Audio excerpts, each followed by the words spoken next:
guys, my name is Oki and welcome back to my channel. 안녕하세요, Oki입니다. Jadi di video kali ini aku bakalan bahas kenapa sih di bahasa Korea itu ada yang namanya akhiran.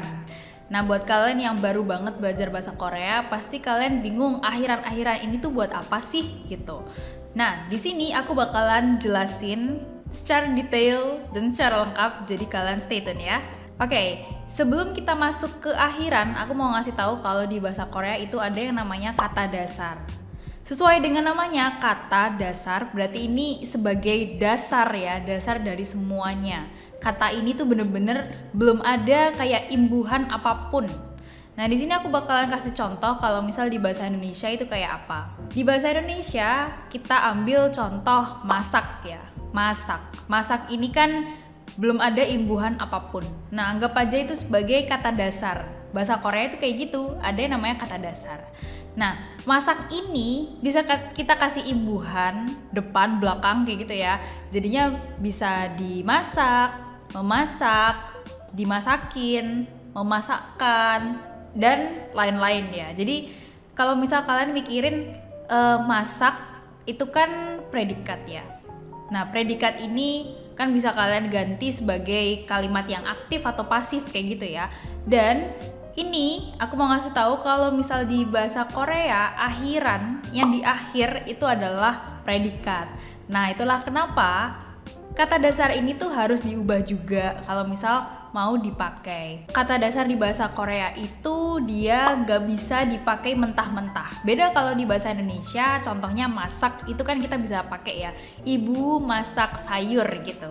Nah, kalau misal di bahasa Korea, kata dasarnya itu nggak boleh dipakai mentah-mentah, makanya kita harus kasih akhiran. Nah, akhiran ini tergantung dari tata bahasanya. Oke, nggak usah lama-lama, kita bakalan masuk contoh yang bahasa Korea. Jadi, kata dasar di bahasa Korea itu akhirannya selalu ta. Ta, ya. Jadi, apapun kalau misal kalian nemu itu kayak bokta, terus chata, terus untung hata, pokoknya belakang-belakangnya itu ta, itu 100%, bukan 100% sih, pokoknya kata dasar itu pasti akhirannya adalah ta. Oke, inget ya, jadi ada namanya kata dasar. Nah, kata dasar itu akhirannya ta. Nah, terus kata dasar ini kan aku tadi udah bilang kalau misal kita nggak bisa pakai itu mentah-mentah ya, beda sama bahasa Indonesia yang contoh masak itu kita bisa pakai mentah-mentah tanpa harus ditambahin apa-apa ya kan.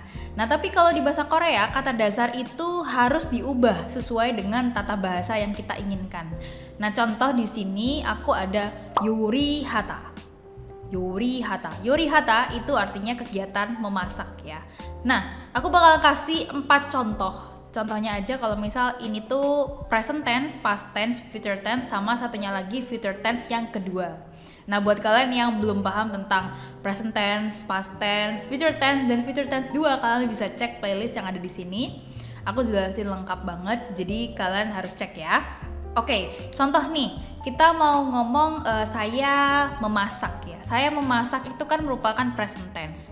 Nah, nggak bisa nih kita ngomong 저는 요리하다.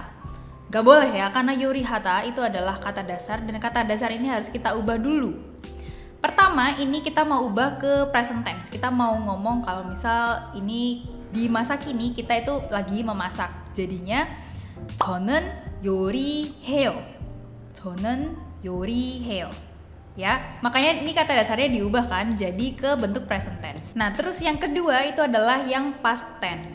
Nah, yang past tense ini adalah yang masa lalu. Misal ceritanya aku tuh tadi sudah memasak, atau ya istilahnya tadi tuh memasak atau sudah memasak. Ya sama aja ya, tadi sama sudah. Nah, di sini kita kan nggak mungkin kita cuma pakai yuri hata. Misal 저는 요리 hata. Kan nggak boleh ya, karena tadi kata dasar harus diubah. Nah, yuri hatanya ini kita ubah ke bentuk past tense. Nah, kalau past tense jadinya 저는 요리했어요. 요리했어요. Jadi dia harus diubah ya. Terus ini yang ketiga itu adalah yang future tense, yaitu yang masa depan. Nah, di sini 저는 요리할 거예요.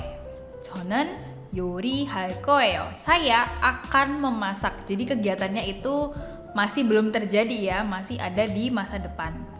Nah terus habis itu yang keempat itu juga future tense, tapi future tense yang ini tuh aku anggapnya future tense yang kedua.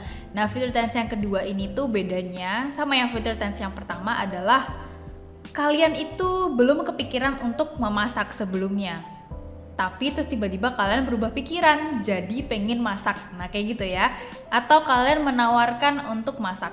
Nah ini tergantung dari situasi dan kondisi. Nah, future tense yang kedua ini jadinya adalah 요리할게요. Ya, bedanya dikit banget yaitu 요리할거예요 sama satunya 요리할게요. Gimana? Kalian udah tahu kan kalau misal akhiran itu penting banget. Gimana kalau misal kata sifat? Tadi kan kata kerja ya. Kalau kata sifat contohnya kita pakai 예쁘다. 예쁘다 itu kata sifat dan ini adalah kata dasarnya yaitu 예쁘다 dari cantik. Nah, ini juga bisa guys kalian ubah jadi 예뻐요, 예뻤어요, 예쁠 거예요. Nah kayak gitu. Kalian misal mau ngomong kalau cantik kok gitu, 예뻐요 gitu. Atau kalian mau bilang kayak ih dulu aku cantik sekarang udah enggak gitu ya misal. Jadi kalian bisa bilang 예뻤어요, 예뻤어요. Kayak dulu itu cantik gitu, 예뻤어요. Jadi past tense ya. Terus kalau misal kalian lagi di make upin, terus kalian kayak takut itu make upnya bagus apa enggak sih? Terus yang MUA-nya itu bilang 예쁠 거예요. Itu bakalan cantik kok. Kamu bakalan cantik kayak gitu ya. Jadi tetap ya kata kerja, kata sifat itu harus pakai akhiran. Nah, gimana kalau misal kata benda? Kata benda itu juga harus pakai akhiran. Nah, ini contohnya kalian mau ngomong handphone gitu ya. Oh, jangan handphone deh. Kita cari yang lucu-lucu yaitu 고양이. 고양이 itu adalah kucing ya. Nah, misal kalian lihat kucing di jalan, terus kalian mau bilang, kucing-kucing gitu ya. Tapi pakai ngomong formal itu kalian gak boleh ngomongnya cuman 고양이 gitu. Gak boleh karena kalian gak sopan. Ini kan ngomongnya formal ya. Berarti harus dikasih akhiran. Akhiran untuk kata benda yaitu iyeyo dan yeyo.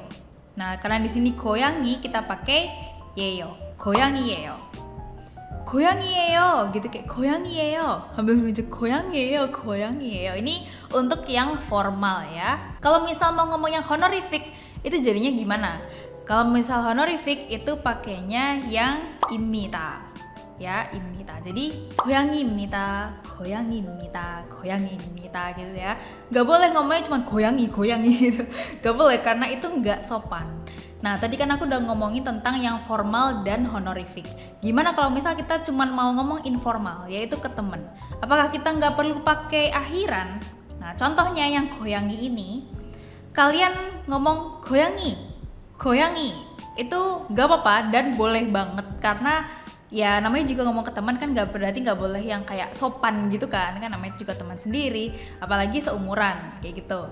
Nah tapi biasanya mereka juga tetap pakai akhiran, cuman akhirannya itu untuk yang informal. Biasanya itu pakai ita atau ta, jadi tergantung. 고양이 itu kan akhirannya vokal ya, jadi kita pakai langsung ta. 고양이다. Nah kayak gitu. Jadi kalau misalnya kita ngelihat kucing di jalan terus kita ngomong 고양이 itu sebenarnya oke aja kalau mau ngomong informal ya ke temen, tapi kayak kurang ada flow-nya gitu loh. Jadi bagusnya itu ngomongnya 고양이다. Jadi kayak 고양이다 kayak gitu. Oke guys, sekian video ini. Gimana? Kalian suka nggak sama videonya? Ini aku bikin videonya a little bit different daripada yang lain, kayak lebih ke fun fact gitu, kayak kenapa, mengapa gitu ya, kata-kata yang kayak mempertanyakan. Bahasa Korea itu kan pasti kalian punya banyak pertanyaan ya. Jadi kedepannya aku bakalan coba bikin videoku lebih bervariasi lagi. Nah di sini kalau kalian sadar biasanya itu aku duduknya di belakang situ, duduk di bawah, tapi sekarang aku duduk di kursi karena pengen cari suasana yang baru dan ini juga lebih deket sama jendela jadi kayak lebih terang aja. Tell me kalian lebih suka aku duduk di mana, di sana atau di sini, atau kalian suruh aku pindah-pindah tempat supaya 다양하게 kayak lebih bervariasi gitu ya. Alright guys, hope you have a great day and a great week and don't forget to fight for your dreams. Annyeong! Lupa belum ngomong like, subscribe buat kalian yang belum like dan belum subscribe ya.